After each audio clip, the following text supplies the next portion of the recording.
Falls of Galer. It's a fine morning. No, it's not. It's pissing the rain, actually. But it's a fine morning because Pat McGarrett, as always, is here. And we have a special guest. No relative, but a fine man for all that, Ben Collins. Welcome, Ben. Welcome. Uh, thank, thank you, Uh, Jude, and thank you, Welcome, Pat. Ben. and we want to talk to you about your new book. But before we do that, well, I'll just fill up the book so people can see it for a second or two. Now, you'll have to go out and buy this, otherwise you're going to hell. Okay? That's a promise. You will go to hell if you don't buy this book. Right, that's that anyway.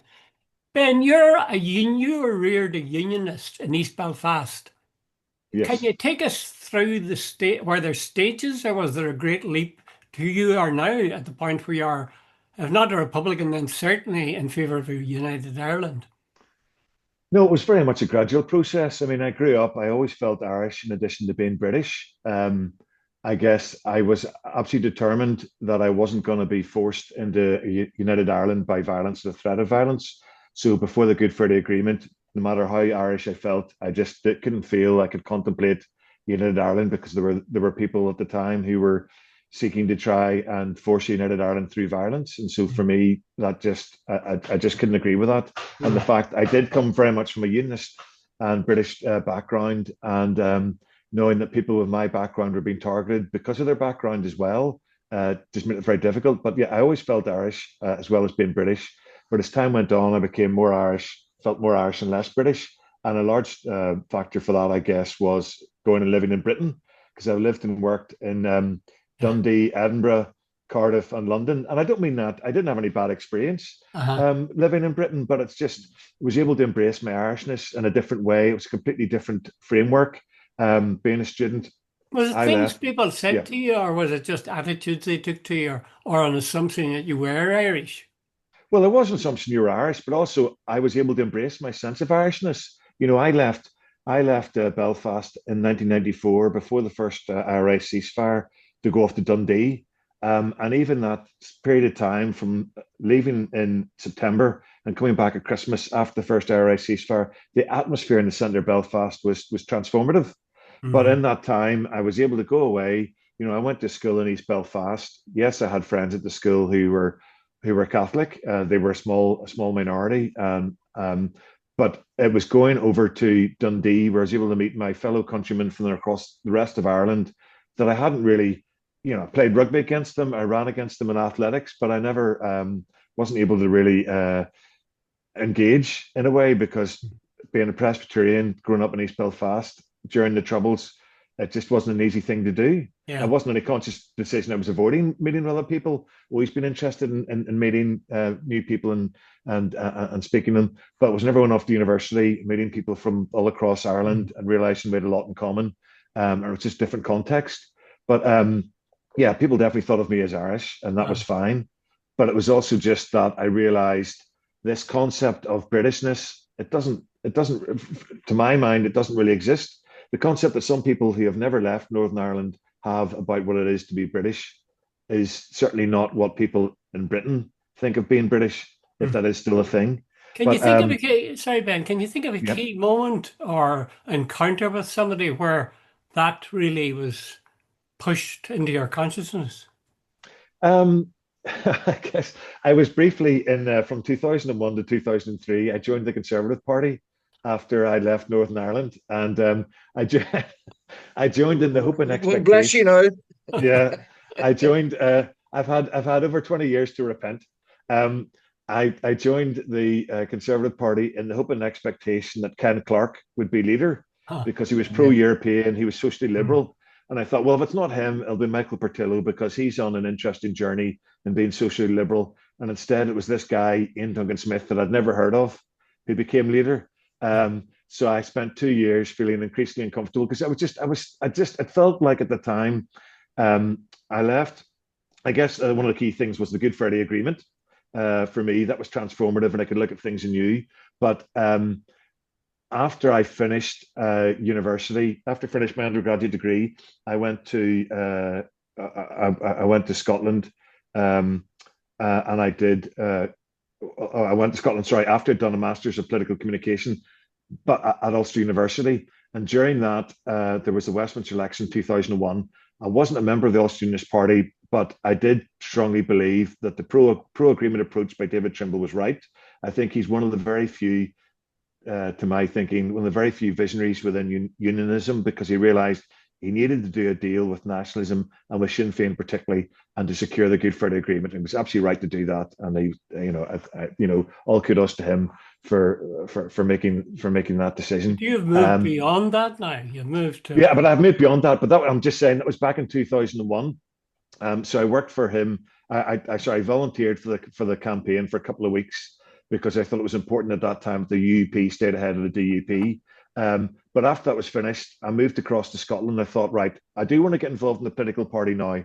And looking in Scotland, I thought at the time I was still somebody who, although I felt very strongly Irish, I thought, well, this is a chance. Can there be a new beginning through the Good Friday Agreement? So I got involved with the Conservative Party because that seemed logical. Having volunteered for the Ulster Party for a couple of weeks, I thought I want to get involved in bread and butter politics, get away from this tribal approach to politics. So that's why I joined the Conservative Party. But I guess as part of that, the 2 years I was there was a time whenever I was canvassing in Edinburgh, and this very posh-voiced Edinburgh person said to me, "Well, why are you canvassing? You're Irish." Which I didn't take that. I didn't take offence. I sort of laughed. Yeah. And at the time I said, "Well, actually, I consider myself to be British." But for me, embracing my Irish identity increasingly, it was a positive thing. It was not, as I said, I didn't have any negativity about. It wasn't because of any negativity about being British or anything like that. But it was very much, it was a positive thing. And the Good Friday Agreement allowed me to look at things anew. And it was gradually, things evolved over time. Working in Scotland, I attended all the political party conferences, but attending particularly the SNP conference in 2003 before the Scottish Parliament elections, and hearing them talking about fiscal autonomy, that really allowed me to look at things anew. And I thought, yes, there's a lot to be said for being in control of your own destiny, controlling your own finances. Okay. And can I take it back? You said you embraced you always had that sense of Irishness when you're growing up. Would that be a common sort of thing amongst people in East Belfast? Because the way the stereotype is, they're loyalist communities. We're British and there's no Irish. We're not. Why did you have a sense of Irishness in the midst of all that? Well, look, I guess I was fortunate. My dad was a civil servant. He worked for Belfast City Council as a vet, and then he also had as a sideline, he ran a pig farm with his cousin, and so that was how I was able to go to Campbell College, which is a great school, public school, but you had to pay a bit of extra money, not huge vast sums, but you had to pay a bit of extra money. But my parents were always very clear with us. Me and my two older brothers, never growing up, we were able to go there because my dad had this sideline as a pig, running a pig farm, and I worked in the pig farm. But I guess a lot of it was down to sport. I'm a big Ulster rugby fan, even though it's incredibly frustrating most of the time. But growing up, I was able to support Ulster rugby. I always supported Ulster rugby and always supported the Irish rugby team. And for me, that was sort of like a lodestar. That was something I could hold on to, even the darkest days of the Troubles. That was something I could really hold on. People say, "Oh, that's very middle class," and maybe it is. But you know what? I worked in my dad's pig farm, so I have a wider appreciation than people may think. I thought you were going to say of human nature. Yeah, well, human nature and also pig nature and pig. Once you've sometimes the same thing. Yeah, once you have mucked out a pig sty, any other job in the world is easy. Yeah.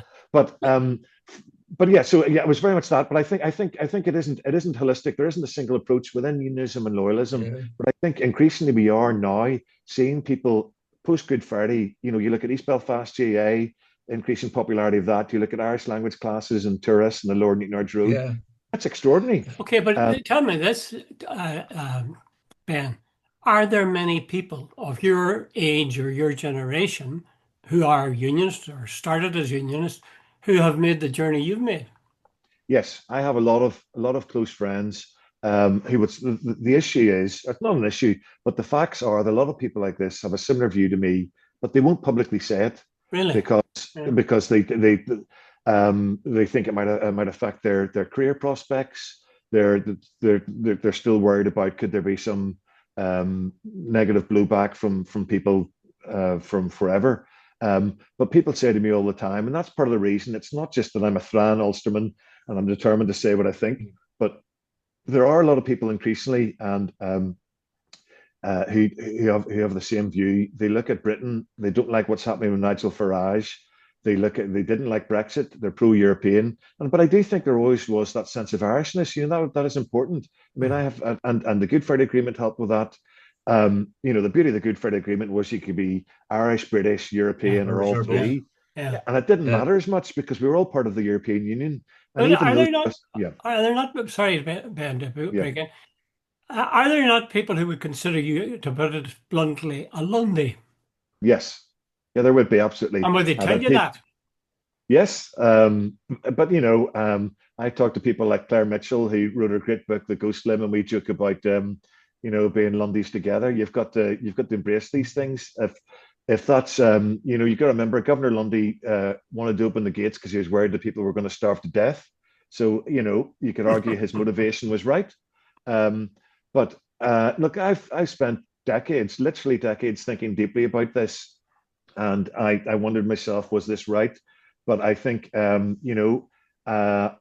to the time of the Brexit referendum, I had always considered myself to be an Irish, but I'd had the papers to get an Irish passport, but I'd never gone out and got it in part because it didn't matter because I had the same EU rights with a British passport.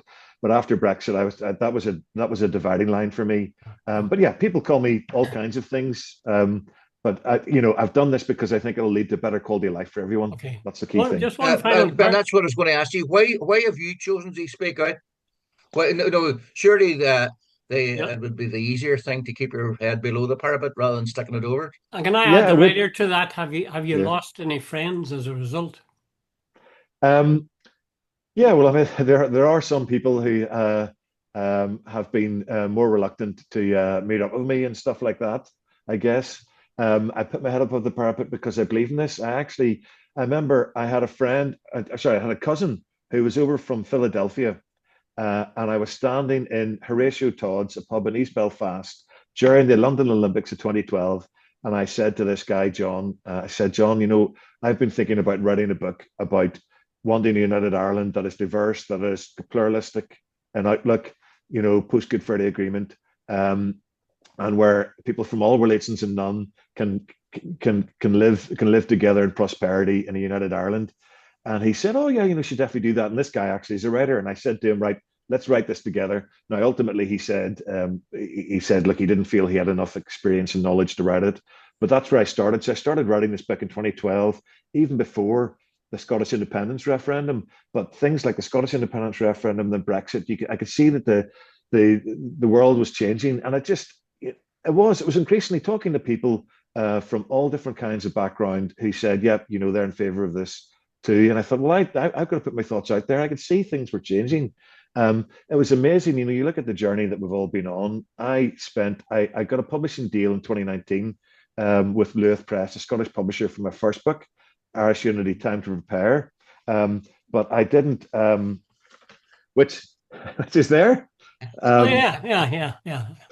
But we knew you'd published a book before, but we weren't sure what it was. Yeah, but but I was amazing that for about a year beforehand, I approached every Irish publisher and said, "I want to publish this book." And they said, I'd either get no response at all, or I'd get an A4 length email saying, "There is no demand for this. There's no prospect of United Ireland. Nobody's interested." Really? Yes. This is after 2019. Yeah, this was around 2019, 2018, 2019. And at the end of the email, it'd say, "And with the greatest respect, who are you anyway?" So, which is all, but anyway. Yeah. But yes, it would have been easier. I think there are all kinds of jobs which I will not be able to apply for now. I won't be able to go back and be a press officer in the Northern Ireland office again. But look, I made peace with that a long time ago, and I'm doing this because my only political aspiration is to reunite our country, because I think that'll lead to better peace and prosperity for everyone. That's ultimately what it comes down to. There's going through my head. The changes in the South ease your journey. The fact that the South has changed. Yes. The South is not a monoculture anymore. It's not run by the Catholic Church. It's become very diverse and pluralistic, and it's at peace and actually embraces its European identity and membership of the EU. And just, we've always had for so long, Northern Ireland being part of the UK, we've seen this issue about European skepticism growing and growing and growing. Mm-hmm. And then David Trimble calling a Brexit referendum. And it's just awful. And that's one of the key factors for me about why, I want to leave that behind and just to be fully part of the European Union, because it's the greatest peace process the world has ever seen. And can I interrupt again? Yep. The Brexit thing was supposed to annoy the Catholic community, the nationalist community, but it seems, listening to you, it seems to have annoyed a hell of a lot of people in the loyalist unionist community. It has, and I think, I think there's two parts. There are those who are absolutely in favour, think Brexit was a brilliant thing, and they've stuck with it. There are those who voted for Brexit because they thought it was going to help to improve their Britishness and didn't appreciate that it was going to cause the problems it has and to put the border in the Irish Sea in the way that it has, and also the very explicit way in which Britain went ahead, despite the fact that the DUP were in a confidence and supply agreement with the Conservatives at the time. The Conservatives still went over their head and put a deal in place that the DUP didn't want. So there are those people who are disaffected Brexit voters who now realise it was a bad mistake. And then there are those unionists, not a majority, but there are unionists who were always wanted to stay part of the EU and are also annoyed about the fact that that we left. And so I think it is a journey. It's that moderate sort of centre ground within unionism that I think are all to play for, in the same way you have Alliance and Green Party voters who maybe weren't strongly in favour of a United Ireland previously, but now see it as the route back, the only way back into the EU. You consider Keir Starmer said originally he wanted a second referendum. Now he said he doesn't think that the UK will ever rejoin the EU in his lifetime, and he's not going to rejoin the single market or the customs union. And he won't even admit that Brexit has caused damage to the economy. Whenever Sadiq Khan, the mayor of London, has published research that shows the British economy has lost 140 billion since the vote to leave the EU. Alex, just to move it on, Ben, Alex Kane is on record as saying that when it comes to, if there is a border poll, that 99% of unionists will vote with their heart rather than their head, and 99% of nationalists will vote with their heart rather than their head. Yet your book, to a great extent, is emphasising the economic advantages and financial advantages of a United Ireland. I think that's really important, and I have a huge respect for Alex. I think he's a great commentator. I think he's an important voice, and I think it's great that he is willing to engage on the whole topic of United Ireland, because so many unionists, particularly political unionists, aren't willing to do that, which I think is a shame. I think none of us has anything to fear through conversation and discussion. But I think increasingly there are people from a unionist background who are like myself, because I know lots of people who share my background, both personal friends and professionally.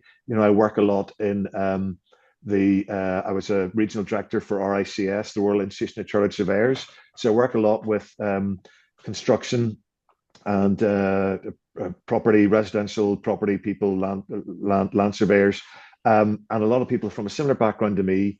They're open to this idea. Whenever I talk to a whole series of property developers, architects, estate agents, I was in a recent meeting, and one of them said they weren't aware of the huge issues we have with water and wastewater infrastructure. And one of the other people, who's from a similar background to me, said to 10 people in the room, well, isn't the only solution to this? He said, no, you might think I'm going to be radical saying this, guys, but isn't the only solution to this United Ireland? And every one of them said, yeah, absolutely. And they're from a range of backgrounds, some maybe more nationalist background, but a lot of people from a unionist background. So I do think that is right. Now, of course, you'll get people that say, well, if you vote for United Ireland or you consider United Ireland, then you're not a unionist. But I think people who come from a unionist background, unionist identity, are open to this discussion. Absolutely. And I think... Are they? I think so. I think so, yes. There are very few people like you, Ben, Very few Well, unionists, or originally unionists, even willing but to They're discuss. out in the open about it. That's what out in the open, I know. yeah. But I have people coming up to me regularly. He'll say, like I went to a school reunion dinner about a year ago, and I had a number of people that came up to me and said to me, "It's great what you're doing. I totally agree with what you're saying." And yeah, I have people, and they'll say there were, they'll say, I don't want to speak publicly. I have there's a different journalist. He's approached me several times and said, "Look, it'd be really good if we could bring a number of people from a unionist background who are to open to United Ireland or who are convinced of it. Can we see if we can get people in the room and have a discussion?" And I've gone a number of times to half a dozen or a dozen people, and they'll say, "Oh yeah, I'm definitely in favor of this." And I know they are because I have ongoing discussions with them. And I'll say, "Well, there's a newspaper that would like to have a discussion with us. Would you like to take part?" And they'll say, "Well, I'll take part, but I don't want any photographs of me, and I don't want my name being used." Yeah, yeah. What hope That, is there? What hope is there for discussions about the pros and cons of United Ireland if, as you say, people who were unionists who are leaning towards United Ireland don't want to come out and say it? well, I think there's a difference between they don't want to come out and say it publicly, but these discussions are happening in pubs, in restaurants, in offices. That's the key thing, and I think it's about having a safe space. I was at a hotel recently, and there were people from a unionist background. There was a senior RIC, former RUC officer. There was a senior ministers who were from Free Presbyterian background, a former unionist councillor, and then some people from a sort of nationalist background, and we were all in the room. There were about a dozen of us, and they were all very happy to have that discussion. Now, would they be willing to go on the TV? Would they be willing to go to be do good in the press? Maybe not, but we were able to have that discussion. That was great, and that's the thing. People will make their vote known in the privacy of a polling booth. Right. Okay. We're running out of time, Yeah. Ben. I just want to give Pat a chance to ask a last question, maybe. What is your book? What's the central theme, tenet of your book? The central theme is two things. One, we need to prepare and plan in advance of a border poll. And despite what Michael Martin says about it's not going to happen by 2030, that decision isn't solely within the gift of the Irish government. Absolutely, they need to be involved. But with the increasing prospect of Nigel Farage becoming Prime Minister, he may come into office. Two things. He may come into office and call a border poll as a wreckers charter just to sow dissent, just to cause chaos. Yeah. He's not a friend of Ireland. He's not a friend of the EU. He's a fan of Donald Trump. Donald Trump is all about chaos. Nigel Farage may say, "I'm going to call this referendum," knowing that the Irish government, if they haven't prepared, it will cause chaos for them. Okay. And it will cause chaos whether we vote for United Ireland or against. Either way. We're just about out of time, Ben. I want to thank you very much. Thanks very much, Ben. I'm only sorry it's so short. Maybe we'll get you back again sometime, because I'd like to talk more about how you see the importance of United Ireland in cultural terms or ideological terms, as well as the financial and the aspect. Thank you again, Ben. And I'm sorry I missed your launch of your book. Not once, but twice. That's okay. Okay. Thank you very much. Okay. All the best. Jude. Thank you, Pat. Bye.